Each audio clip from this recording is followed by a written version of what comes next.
Today I'm going to teach you how to get the best prompts ever for Midjourney. Now this video is going to be life changing if you use Midjourney.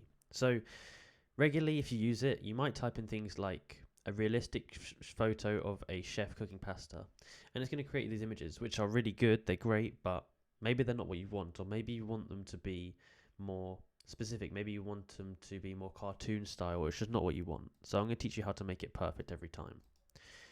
First of all, you're going to go to this website called PromptBase. Now, PromptBase basically sells these different word prompts. So what we're going to do is we come to find a prompt, and we're going to go on the left to Midjourney. Now here, it's going to give you all of the hottest ones that are popping right now. But if you have a category you want to make stuff in, you can click the category. So let's say you want to make landscapes.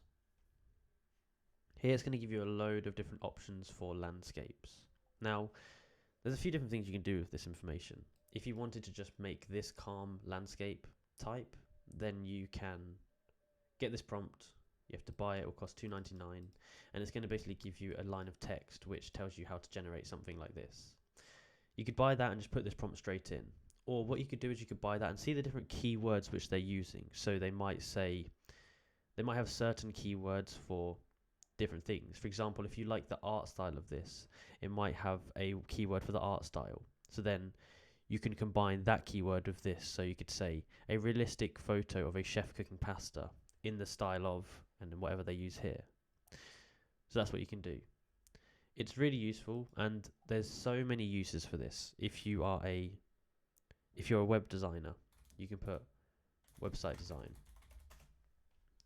Go to Midjourney, and it's going to give you loads of different ideas for websites, and this is going to save you so much time when working with clients.